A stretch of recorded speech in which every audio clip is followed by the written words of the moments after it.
E eu começo esta edição de Agricultura BR falando a respeito do mercado agrícola e como ele vai reagindo às mudanças que vão sendo impostas pelo novo governo norte-americano.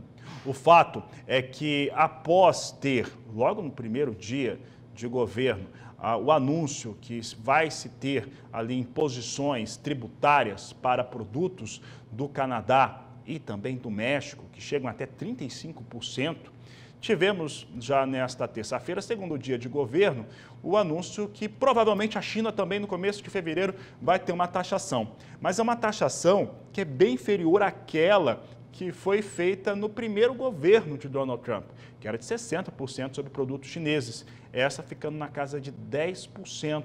Vamos dar uma olhada agora como é que o Ronaldo Fernandes, analista de mercado titular da Royal Rural, analisa esse posicionamento. Boa tarde, Fabiano. O assunto do momento é o presidente Donald Trump e as suas tarifas. Isso vai ficar repercutindo no mercado ainda muitas semanas, talvez ainda muitos meses.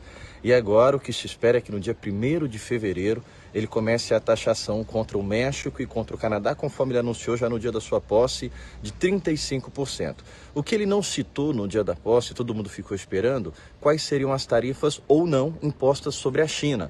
E logo um dia depois ele anuncia diretamente que está planejando ali uma taxação de 10% contra a China. Bom, é temeroso porque é uma guerra comercial China e os Estados Unidos, claro que vai causar muito temor ao mercado, mas de certa forma também é um alívio, porque 10% é bem longe dos 60% que ele havia colocado. Mesmo assim, o mercado ainda não tem certeza de nada.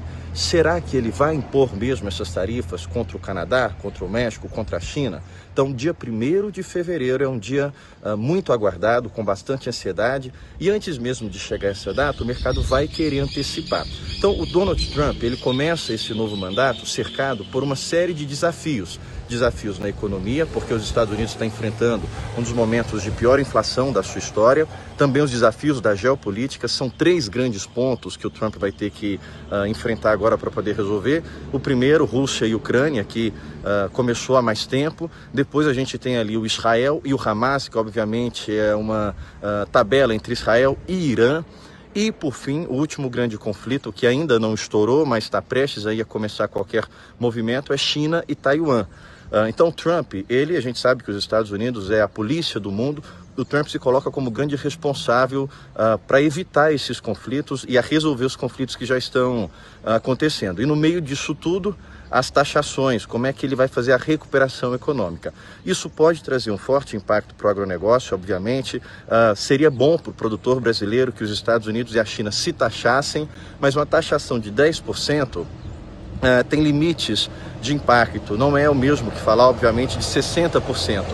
Então, o Brasil não seria tão beneficiado assim caso a taxação seja em torno desses 10%. Agora, um outro ponto que a gente tem que se preocupar é que o próprio Brasil pode ser taxado.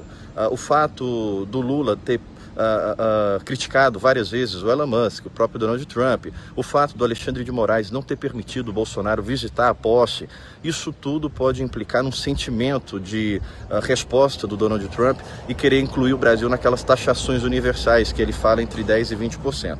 Então é um assunto que ainda vai causar muita repercussão, ainda vai causar muita volatilidade e é um assunto que o mercado vai ficar tentando antecipar, mas não vai ter jeito, vai ter que esperar para ver o que vem pela frente. Então, dia 1º de fevereiro é a data para a gente ver se as primeiras taxas vão ser impostas ou não. E lembrando que o Brasil se favorece caso os Estados Unidos taxem a China. Mas taxar em só 10%, esse benefício ele tem um certo limite, Fabiano.